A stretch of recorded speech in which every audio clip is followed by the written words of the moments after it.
Welcome back, guys, to CFL Central, CFL content for the fans, by the fans. And we have week 8 of CFL action. And this will be the first week where my beloved Blue Bombers are not playing. I don't have any other CFL jerseys yet. We're going to make sure that changes, and we're going to get some more. But I have other hats other than the Bombers. So I decided to wear the Tie Cats. As it is now going to be a requirement whenever the Tie Cats are not playing. Oh, you don't need to remind me of that. Whenever the Tie Cats aren't playing, you have to wear a Bomber hat. That's like there's no negotiating there. No, we got hats. We got this one right here, which you're going to really hate this week. And then we got this bad boy here, and then obviously the one on my head, and then my 2 Bomber hats, because there's one Bomber hat that I need to wear in some videos, but you don't normally see, and it is this one. And it's mainly just because the white hat doesn't show up well on the camera. It looks very bright, so I don't always wear it on the camera. So, this is the week that you see a lot of injury returns, as I was doing my research today. Yes, so we're going to start with the Tie Cats versus the Red Blacks, which this should be a close one now with the way that the Red Blacks have been performing. However, you were telling me a lot about the injury situation and guys coming off the injury list here for Hamilton. For both teams. For both teams.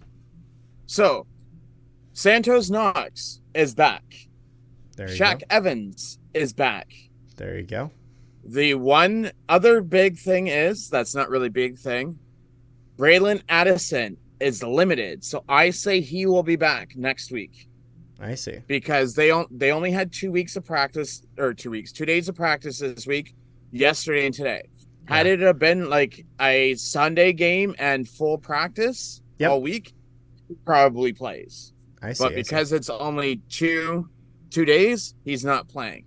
Flip side, what is the situation Carell about... Brooks is also playing this week as well. Yeah, what is the situation with Bo Levi Mitchell?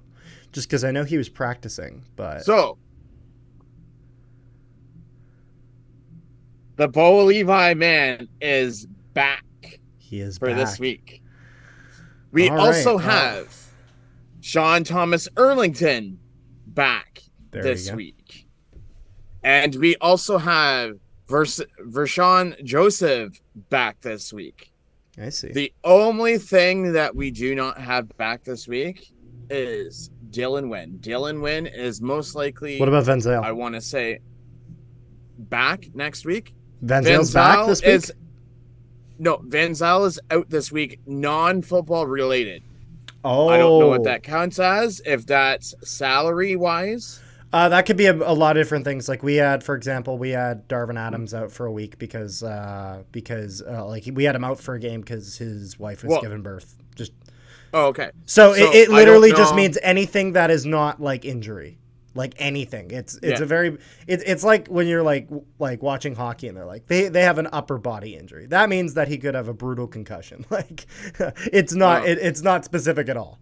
But anyways, we'll keep it that way. Carthel Flowers Lloyd they had listed as non-football related. I see. But they don't have him listed as out, so he's back. Mason Bennett is out with a hamstring. He did not practice at all. I see. Anthony Johnson, hamstring. He was on the 6th game. He is limited, so most likely he will be back next week. Oshikoshi, hamstring. He did not practice at all this week. That's a funny name. The only thing that I question is Kyle Sexlid. He practiced all week, full practice, but he's out. So I don't know if it could be one of those rush the knee or not. But knee injuries they will take longer with, because knee injuries are something where if it's not fully healed, it is so easy to tear it a second time. Even when it is fully healed, it's still a lot easier to tear it a second time than it is the first. But if you a knee injury specifically, if you rush that in any way, it's like you have to realize everything is coming back together. So if it deals with the stress and it's already partially, like, it's one of those things where it's like if you rip a piece of paper halfway, it is so much easier to rip the rest of it than for if you had to start from scratch. Like, I mean, you get the point. Did I mention Wilcox or no? You did not. At least I don't think Wilcox is back this week too. There you go. So there's another. So Wilcox, there's your JG replacement right there. Yep. So we got some people coming back. If Mitchell's starting or not, we won't know till tomorrow till the depth charts come out. So here's the question then: How do you feel going into this game, Rank? I feel. I mean, considering that they also have Shaq Evans, and Shaq Evans is coming back from a hand injury.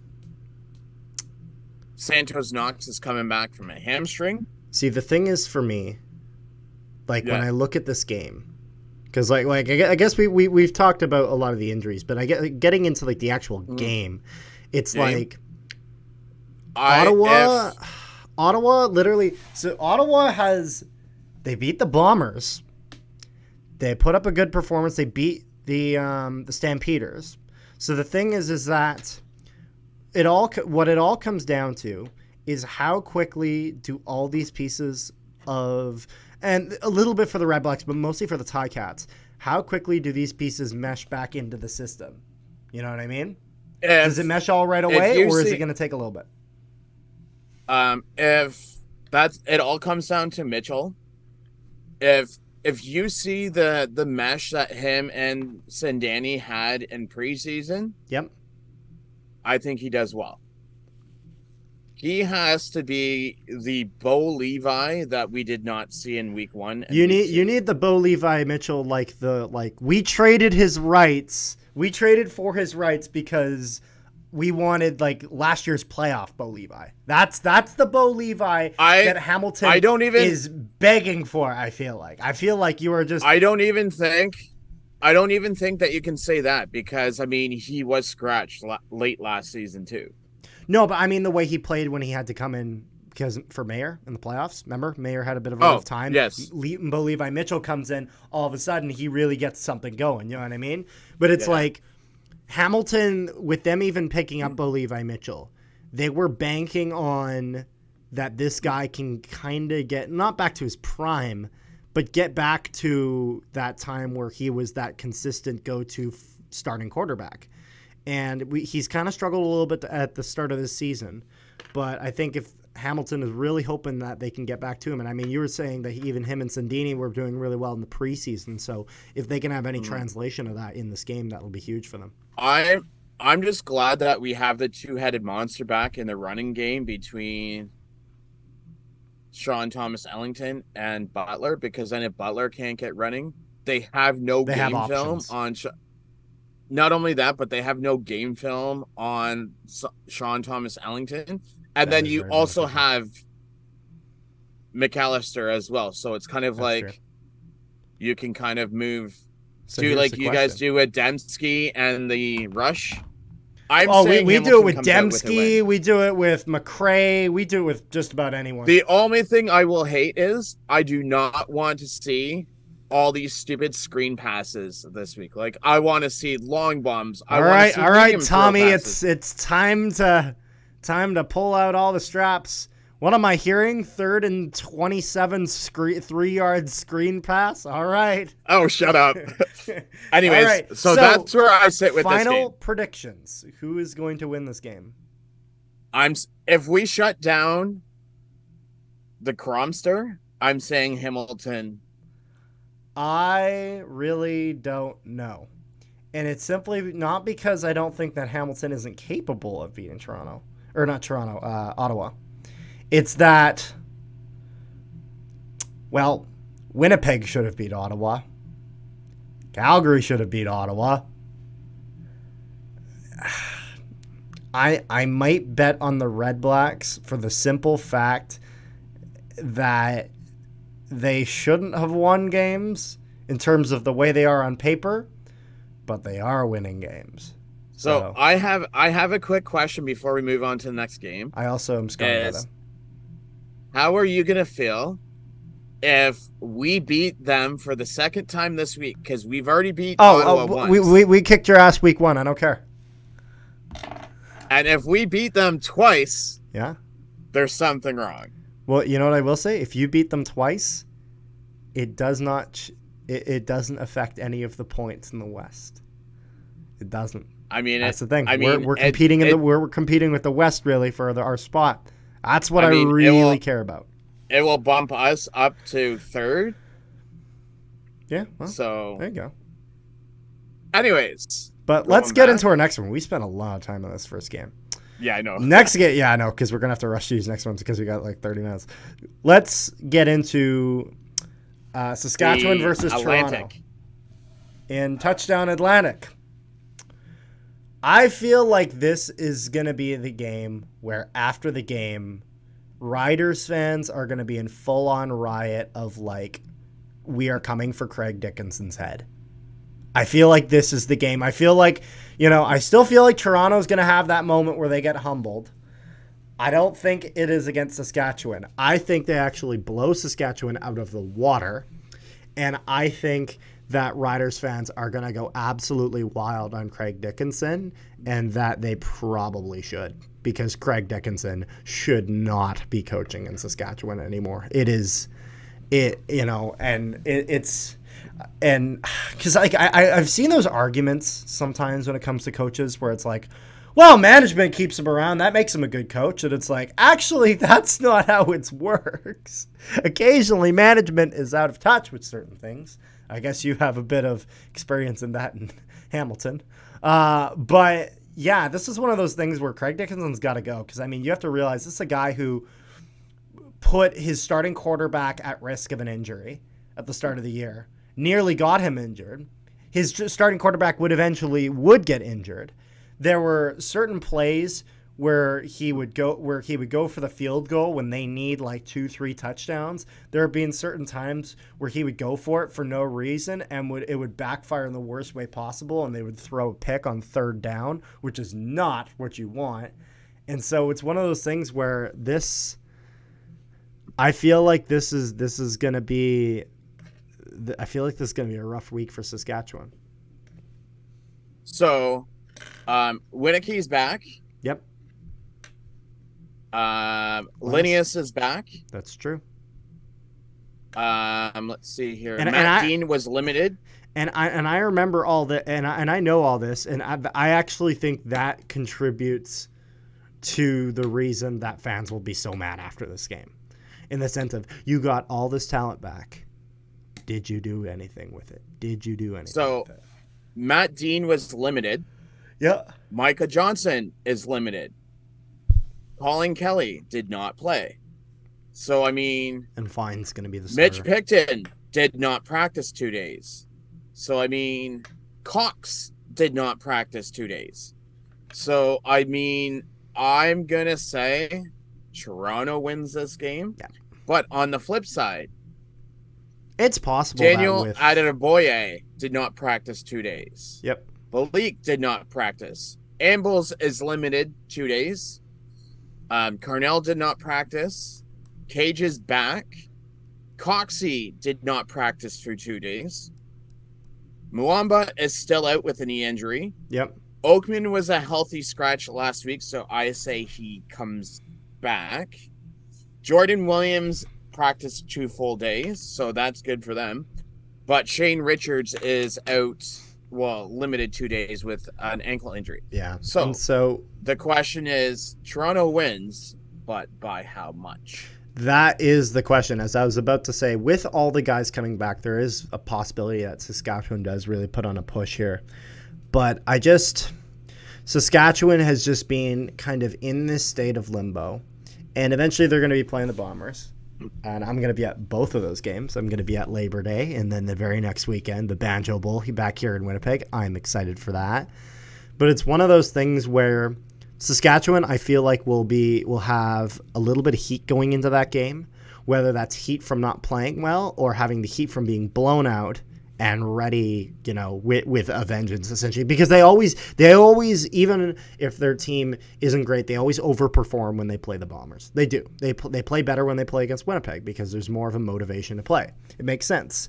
So it's one of those things where I feel like one of the things that will give them even more motivation is them getting absolutely run over by the Argonauts in this game. So it's one of those things where, and I'm not going to lie, there's going to be a lot of people being like, well, you're a Bomber fan, so all you do is going to wish on the Riders misery all the time. And my answer is, of course I am. And I do not, it's one of those things where if they put up a good performance and they only lose by a little bit to Toronto, good for them. But, I don't know, just gut feeling. I don't think it's going to happen. Yeah. But let's get into our third game of the week. We got the BC Lions versus the Edmonton Elks in Edmonton. Yeah, so that's not happening because what? Because Vernon Adams Jr. is he ready for this game? I think he is. From what so Vernon Adams is not playing this week. It is Dane Evans because if I'm not mistaken, you guys play them next week, do you not? Yes, we do. Okay, so that is why Rich Campbell has Adams sitting out this week and playing you guys next week. He's taking a little bit of a gamble here because imagine if they lose. Rhymes has not practiced 2 days. That is going to be something that's going to hurt them. Adams is limited, so I don't know if they play him as a third string or backup role. Possibly. Thing is that there's nothing that says that Lewis is back this week for Edmonton. AC Leonard is dealing with a hamstring, so he has not practiced. Yeah. For 2 days. So here's the thing: Ed Gainey is also limited, and same with Arsenault. So, if Edmonton is going to lose it this week, I'm saying it's going to be because of turnovers from Evans. I think it's on either interceptions or Wait, do you mean if BC loses? Yes. Yeah, okay. That will be why why. Yeah, if BC loses, it is 100% because of the offense. That's the thing. The confidence in the Lions I have is with their defense. And here's the thing. I have made a proclamation to myself that when it comes to Edmonton Elks home games, until they win a game at home, I don't care how good the team is. They could have the entire Bombers roster, whatever it is. I don't care how good the team is. Until they win one game at home, they are never the favorite. It is the exact same thing I said about the Toronto Maple Leafs in the first round of the NHL playoffs. I said, until they win a playoff series, I don't care if they're playing against the fucking Coyotes. They are not the favorite. They've won one now. I mean, they got their ass kicked in the second round, but, they won one. But thing is that Edmonton, looking for that 0-21. If I'm not mistaken, we are right now witnessing the worst, one of the worst professional sports streaks in the history of professional sports. And I bet you there's been some MLB team or one of those leagues that has like 1 billion games in it that's had like longer streaks in this. But for football, this is absolutely insane. This is, if they lose this week, they are in North America the worst sports team ever. That's crazy. Like now, and the reason that's crazy is baseball is 162 games in a season, and no one has had a losing streak that bad. That's crazy. No, that's nuts. So right now, the team before the Orioles moved to Baltimore. Yep. Whatever team they were before that. Yep. They are tied right now with the Elks for the 19-game losing streak. If Elks lose... No, the Elks are at 20 right now. Oh, sorry. Yeah, so if Elks lose... Then they become 21. Then they become 21, and they are the worst. So it's tied with the before Baltimore Orioles. Isn't that fitting? This is like the one time in life where you're not at the blackjack table, you don't want to get 21. You know what I mean? So this is... If... I'm going to make a bold prediction. Mm-hmm. Elks lose this. You're going to see every Elks fan with a paper bag on their face for the rest of the season. It's going to be something. Yeah, if they haven't already been wearing it. I have the Lions. I'm saying BC. I'm saying BC wins by a lot. I'm saying BC wins by a little bit. And the reason why is because Edmonton's actually been at least putting up a bit of a fight at home. They did as well against the Argonauts. And I think that BC wins on defense. I think this will be a low-scoring, boring game. Like the BC-Saskatchewan game was last week? Yeah, I think this is going to be like the BC-Saskatchewan game. And the boringness is going to make it all the more worse for Edmonton, as there will be less to cheer for. I was going to say at least by 20 points. With the injury situation on the offense of BC, I'm willing to at least give Edmonton the benefit of the doubt of saying it's a close game. Because the spread's already saying 10.5. Well, so that's what I'm going with. I was going to say 20. Fair but enough. Because Evans is starting, I'm going to say at least they win by 15. That's fair. So then we have our last game of the week. We have the Calgary Stampeders versus the Montreal Alouettes. The Alouettes, who now have Sean Lemon, who is playing against one of his former teams in the Calgary Stampeders. So, how are we feeling about this? Do we have this? I think this is really bad for Montreal, because one of the things Calgary's known for is their defense, and one of the things that the Alouettes have struggled with is this whole thing called protecting their quarterback. And so Fajardo, I feel like, might be added to the injury list with the rest of his quarterback friends. So because Calgary has only practiced today, they still have 2 more days. Yep. Our good old friend Cashin Carey has been removed from the 6-game IL. Yes, and you texted me earlier today about this. So I would not surprise me to see if Kadeem Carey either plays this week or... I think he does.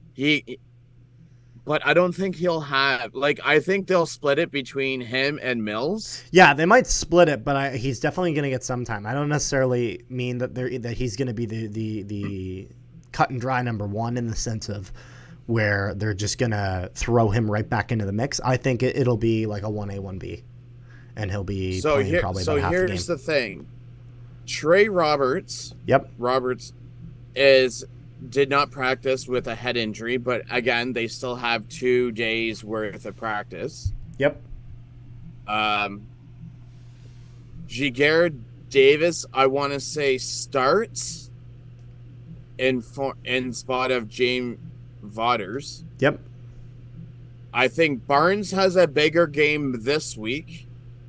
And Luther, I'm not even going to try to pronounce his last name because I know I'm going to butcher it.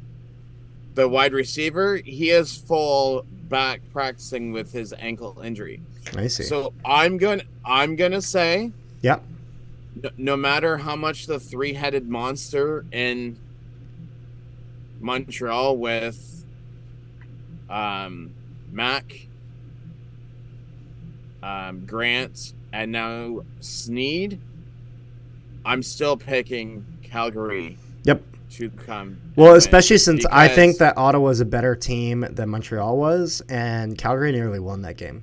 So it's one of those things where, because Calgary lost by literally such a short margin, and the fact that some of that was them shooting themselves in the foot, I think they'll have it all set up for this game in Montreal. I think that they're going to bring it to them. And I think that Montreal just kind of really needs to figure out where they want to have a direction as a team. They have kind of the same problem as the Riders in that sense, where it's like, just this team has no identity. And not only that, but I'm saying with the way that Mayer played last week, they will win. And imagine if he throws like another 400 yards. I don't see Fajardo. I'm saying at least 5 sacks by Stabs. Yeah, and that's the thing, is that even if Fajardo, if he's zoned in and he's ready to make all these throws, if he's got nothing in front of him, it doesn't matter. It doesn't matter, because every quarterback needs at least a half second to scan the field, make that throw. And it's one of those things where if he doesn't have the time to even scan the field, and he's just getting beat, then there's nothing more you can ask from him. And it's one of those things where those guys in front of him have got to start making those blocks. And I say that as a former offensive lineman myself, as I'm hard on my linemen, because linemen, the offensive line, I will say this before I'm done, as much as it is so easy to blame them, when shit goes right, they are one of the top 2 reasons it goes right. And I mean that. Anyways, continue. So now, to go back to your question earlier. Yep. About protecting Fajardo. Yes. And I'm not trying to be an ass when I say this, if Fajardo goes down. Correct. Do you think, because Montreal plays us next Saturday, do you think Caleb Evans is good enough to get them a win? Against Hamilton? No, I'm just saying, like, if Fajardo goes down this game. Do I think Caleb against Evans, Calgary? No, because I think even with Cody Fajardo, I still think Calgary's winning. So you just think, like, I think Calgary wins. Not going to win at all? No, I don't think Montreal's winning this game. Maybe a bold take. I just think they're a little too stuck in mediocrity, and even though Calgary's had a little bit of that, they, at least in the games that they've lost, they've made them quite competitive. You know, when they played against the Bombers, they lost. They made that game competitive. They had a really strong first half against us. When they lost that game to the Red Blacks, even though the Red Blacks are seemingly a not great team. Although the thing I will say is that the Red Blacks on paper, besides their troubles they had at quarterback, they were always a good team. The problem is that they could never get the quarterback in there to really make any sort of an impact. And now that somehow their 4th-string quarterback is making that impact, now all of a sudden the pieces are coming together. Because that was what it was, is that they had a lot of these really good individual performers. They could just never get it to kind of assemble together. And it's one of those things where that's kind of a problem that Montreal has, is where they have, you know, some good pieces here, some good pieces there, but they haven't been able to get them all together. So because of that, I think the Calgary Stampeders, they play better as a cohesive unit than the Alouettes do, and I'm going to take the Calgary Stampeders in this game. So one side note that I will mention, yep, non-related to these games that I just looked up. Yep. So NFL camps, I want to say start this week, only because they have, I'm not sure. Do you know if they have 3 weeks or 4? I have no idea. I don't really look so at NFL. Anyways, so you figure they have to go from 90 players in a month down to 53 as of August 29th. So it makes you wonder who's going to pick up what players in a month span. So don't be shocked if you see CFL players. We'll see. CFL teams picking up players. So here's the thing. Calgary, Montreal, who are you picking? Oh, I'm going for sure, Calgary. All right. Well, is there anything else that I think we got to cover here, or? Nope, I haven't. I think we pretty much got it. Let me know what you guys think in the comment section down below. Maybe your predictions, your thoughts on the teams this week, or to even talk about the Bombers, because, you know, we didn't talk about them in the video. So, you know, get some of that conversation going in the comment section down below. I always like reading it. It's all great. And we'll have to see if Rick is going to be happy or sad come the review to see if I will say, oh, no, that's for next week. Never mind. I was going to say something, but that's for next week. Oh, okay. Well, we'll there you go. You're leaving our audience in suspense. I love that, Rick. Yes, love I that, am. Rick. There we go. Get those extra views. But we will see you guys next time.